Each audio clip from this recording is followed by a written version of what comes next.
Hey, Dad. Come here. I told you one day I'd do it. Here's for school. I got you. Here you go. No. 40 grand. No, you're taking it. You got it. It's yours. I'm not. It's yours right here. I'm leaving it. You can take your blindfolds off right now. Where are we? Did you buy another house? Did you buy a house? It's yours. Adam, no. It's yours. No. Adam. Oh, don't cry. Don't cry. I want you to take it personal. And my personal question to you is, why not you? You've got the brains. You can make decisions. You can study the plan. You can change your life. You can grow immensely in the next few years. You can make your dreams come true. You can build a financial wall around your family nothing can get through. You can become healthy. You can become powerful. Why not you? Don't waste your life. Set your goals high. Quit thinking about what's wrong. Start thinking what's right. Love a little more, hate a little less. You have no idea what you're capable of doing. Make up your mind today, you're going to figure it out. It's Bob Proctor. Thank you. Those times when you get up early and you work hard. Those times when you stay up late and you work hard. Those times when you don't feel like working, you're too tired, you don't want to push yourself, but you do it anyway. That is actually the dream. That's the dream. And if you want to achieve successful, it's the only way. You've probably seen a lot of footballers, athletes. I see everything. Talent. Everything. Not only sports. Any job. Any job. Is the same way. The same. If you are not consistent more than other ones, if you don't do it at something more than other ones, you're never going to be number one like me. I'm joking.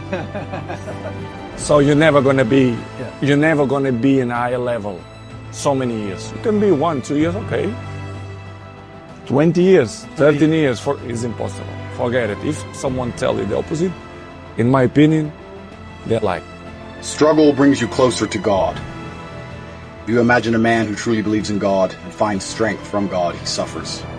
And if you imagine a man who's born with a perfect life, perfect parents, endless money, no adversity, no struggle, nothing ever goes wrong, doesn't need to train, he's skinny, nobody ever attacks him, that man is an evil hedonist, he's petty, kind of person who will hurt those weaker than him, try and use his influence and power for nefarious purposes. People who only have pleasures in their life do not experience connection with God, friend. But all of the suffering, see, suffering is what reminds you that the light is light and the dark is dark. This is why God gives us suffering in the first place. So many people pray for their suffering to end, not understanding that suffering is the reason they're praying in the first place. So God wants us to suffer to show that we deserve his blessings. That's why if you're lazy, you're never lucky. And if you work hard and you suffer, somehow you always pull it off. Take the biggest fucking risks of your entire life right now. Remember, you have time. And in your 20s, you can get so scared and you can be so easily lulled into the idea that good is good enough, that feeling safe and comfortable is what you should always be looking for. That way of thinking in your 20s in particular, dead fucking wrong. I want you to start to create this mindset of taking risks and going big. Because the only constant in your life for the rest of your life is change. Steve Jobs was 21 when he founded Apple. Walt Disney was 21 when he founded Disney. James Madison, James Monroe, Alexander Hamilton, Thomas Jefferson. They were no older than 25 when they began the journeys that etched their names into the history books for all time. So to everyone here today, don't waste your youth. Go out and fight right from the beginning, from the day you leave this incredible university. Go out and fight tough, fight fair, but go out and fight. You're going to be very successful because now is the time to work harder than you have ever worked before. Push yourself further than you have ever pushed yourself before. Find your limits and then smash through everything. Go and smash through. You've watched that football team smash through. You're going to do the same thing. Just keep this in mind. The pain you're feeling now is nothing compared to the joy that's coming. This is life. Everyone who has ever succeeded has faced moments that brought them pain, and the pain shaped them. It's part of the journey. So hold on. Something good is coming. Say what you want. I'm young, I'm successful, I'm Irish born and bred. Born and bred. We come from nothing. You know what I mean? Like, I come from nothing. Where nobody from where I come from, there's so much despair back home. And you know what I mean? There's so many people in bad situations at home, and if I can give them motivation, and that's what people should focus on, not what I do to do it, because that's just something I've got to do. Just fine. If you will change, everything will change for you. You don't have to change what's outside. All you've got to change is what's inside. To have more, you simply have to become more. Don't wish it was easier. Wish you were better. Don't wish for less problems. Wish for more skills. Start working on yourself, making these personal changes, and he said it'll all change for you. The world ain't all sunshine and rainbows.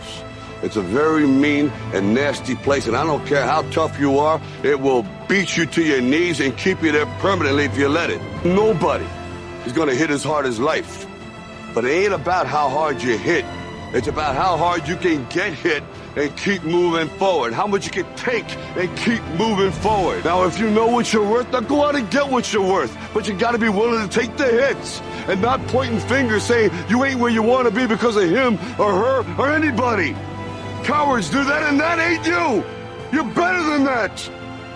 Develop a workaholic mentality. What does this mean? It means that you start a little earlier, you work a little harder, and you stay a little later.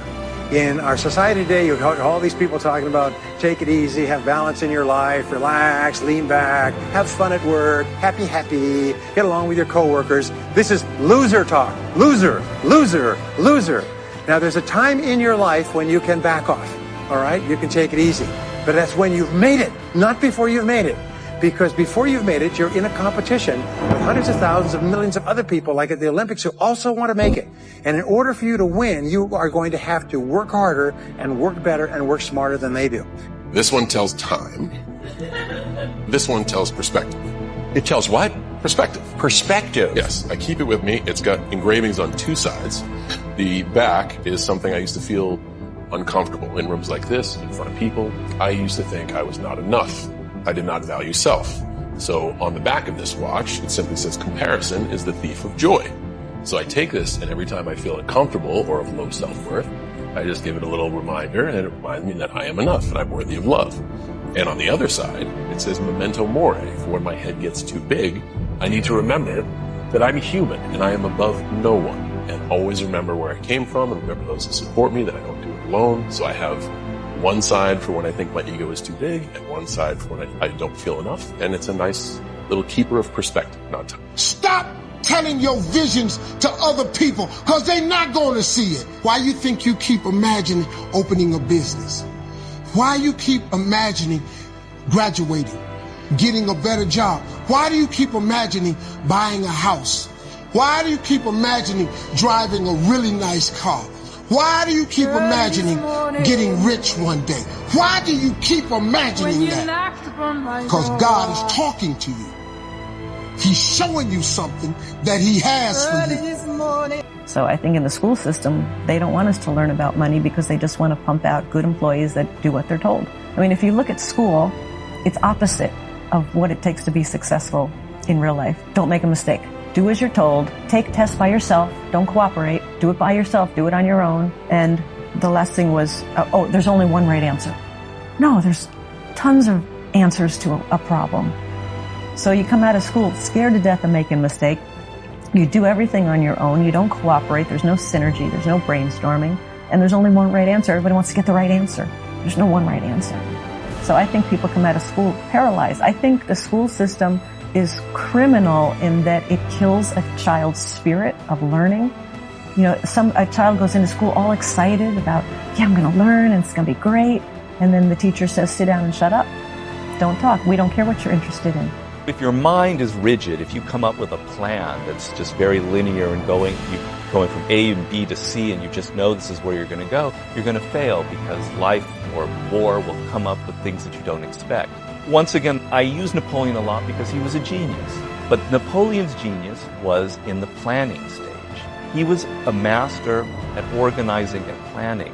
And what he did was he looked at everything in the situation that was happening. He analyzed everything. He put it all on these note cards, etc.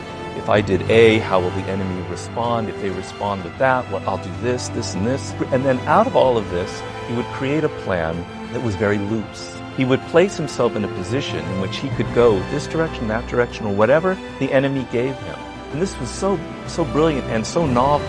And I think this is a model for how we can plan in business, in politics, but also in anything we have to do in life. What's dangerous is when the universe pick you and you put on the magic glasses. There's rules that go with it. You can never take them off. You never see things as they're supposed to be. You see things as they are. You can never force nobody else to wear them. So.